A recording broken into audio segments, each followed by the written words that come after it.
Totoo po ba ito ka Johnny? Okay, bago po natin simulang alamin yung tanong na ito, kung totoo ba ito, ay ako po magpapasalamat po muna sa lahat ng mga subscriber na legit at loyal, at sa mga newbies po, mag-subscribe na po kayo. At marami pong salamat muli. At muli, pakipindot na po yung thumbs up sign at pakihit nyo na yung notification bell para updated po kayo sa mga videos na gagawin ko. At bago po muli ang lahat, shoutout po muna tayo kay Chokoy. At maraming salamat sa iyong patuloy at pagtangkilik dito sa aking channel. So, totoo nga ba ito? Attention! From Legal Office of Attorney Richard Bautista, Civil Criminal. Ewan ko kung totoo yung attorney na yan, ha? Baka mamaya ginagamit lang. Ayun ang problema dyan. Civil, Criminal, and Family Law Litigation. We already finalize your information to file you a legal complaint, and we also requested for a schedule for visitation on May 13 at 2:30 p.m. Expect our legal team and NBI officials to your house or office address. We never fail to remind your obligation. We receive immediate formal complaint against you.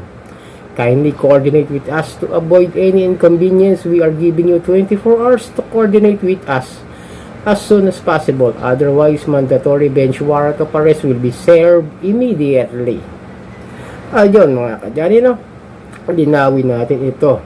Hindi ko alam kung ano yung family law litigation, no? Wala pa akong nabasang gano'n. Maring mayroong mga family law tayo. Pero ang family law, it depends sa mga ginawa mo. Kung meron bang pananakit, emotional or mental stress doon sa mga mahal mo sa buhay, example, asawa o anak. Pero ito, si attorney, baka nga ginagamit lang po. Lagi po kasi gumagamit ng mga iba't ibang pangalan ng mga attorney, yung mga ola na yan, na kung sino-sino po. Kaya nga minsan, meron nga Manalo, meron nga minsan, may judge pa po. At legal office, ginamit yung legal office. Kung meron man, hindi po dapat ganito ang kanyang sasabihin dahil malabo yung kanyang pagsabi na civil, criminal, and family law litigation. Dapat hindi po ganyan ang paniningin niya kung merong utang man pong itong borrower. At yung sinasabi niya na may schedule na visitation, ngayon nga may 13 ngayong araw na ito at 2:30, expect the legal team ng siguro ng kanilang online lending company na may kasama raw NBI official sa bahay or sa office address. Unang-una ang NBI po, hindi po pwedeng sumama sa mga ganitong klase na mga pag-visitation sa mga borrower. Katulad kahapon, yung ginawa ko po, di po ba? Yung police, isasama raw nila, tsaka yung barangay official, o barangay personnel, kung saan ay para lang maningil. At ito, pupunta pa raw doon sa office kung sakaling wala siya doon sa bahay. Bawal na bawal po yan. Nasa unfair debt collection practices po na ano. Pero yung sinasabi ko yung pagpunta sa office is depende. Tsaka kung pagpunta sa bahay nyo is okay naman pupunta at maningil. Pero kailangan kausapin nyo mismo may utang lamang. Pero yung sa office address, kung pupuntahan ng isang collector, salamat kay Boss Raiden sa informasyon na pwede naman daw. Basta huwag lang daw sa oras ng trabaho gagawin yung kanilang pakikipag-settlement dahil hindi syempre ipahiya yung tao na kung sakali pupuntahan mo ay hinahanap dahil nga meron yung mga agent na maniningil ng utang ng isang borrower na sasabihin doon sa company na may utang po sa aming kumpanya, kailangan namin makausap ngayon din po. Hindi po pwede yun. Kailangan yung oras na walang ginagawa yung tao. Maaari po yun. Pwede po yun. At we never fail to remind your obligation. Okay, napaalala naman daw po nila ang kanilang paniningil na at yung obligasyon ng isang borrower. We receive immediate formal complaint against you.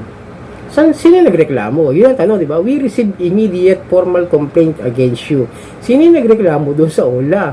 Tanong, sino yung mga, yung agent ba?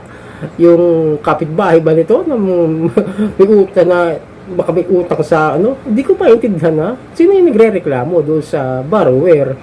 Kindly coordinate with us to avoid any inconvenience. We are giving you 24 hours to coordinate with us as soon as possible. Otherwise, mandatory bench warrant of arrest will be served immediately. Yun, ito lagi binabanggit.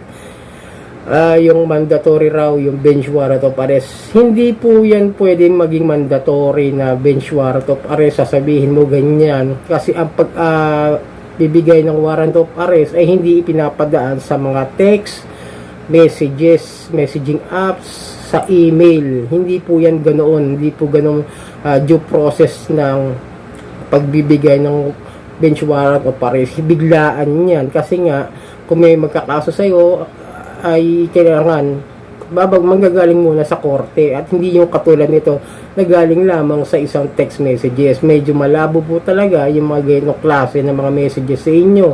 Kaya wag na wag po kayong maniniwala sa mga ganitong words na mayroon kayong arresto de mandato na ganyan, na inaaresto ko dahil sa hindi nyo pagbabayad ng utang. Wala naman po kasing ganyang klase ng batas na pwede kayong karestuhin kung sakaling hindi kayo nakapagbayad. Di po ba?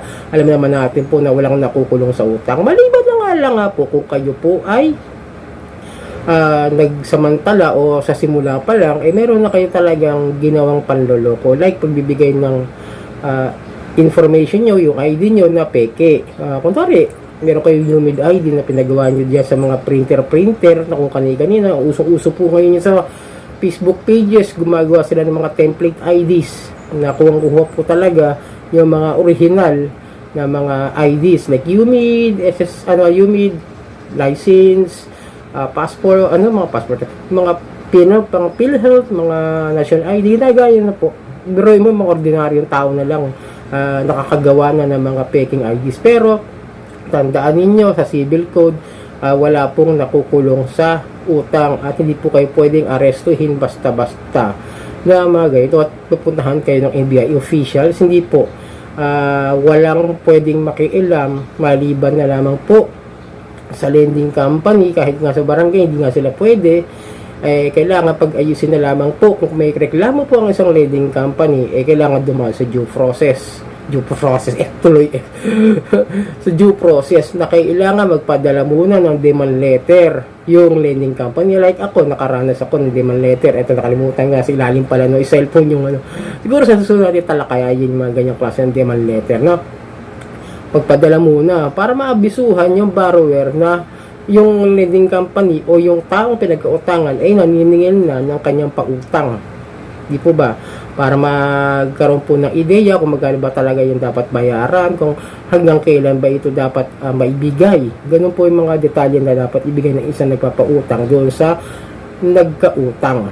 Tapos ngayon, kung nakapagpadala na po ng mga demand letter na kailangan at hindi pa rin nagre-reply o hindi pa rin sumasagot ang isang borrower, ay kailangan na po siguro mag-file na sila ng kaso na sa small claims court. Doon pa lang po magsisimula yung process na maaari na mag-file. Pero hindi po yan gagawin kita dyan pa lang halata ng hindi marunong sa batas o sa tamang sasabihin ang OLA agent na ito dahil nga sa kanya mga words na ginamit dito na hindi naman katotohanan at pagbabanta. Parang pwede, I can consider it is pagbabanta kasi nga gumamit siya ng isang attorney na meron ganyan-ganyang tapos may NBI. Pwede po.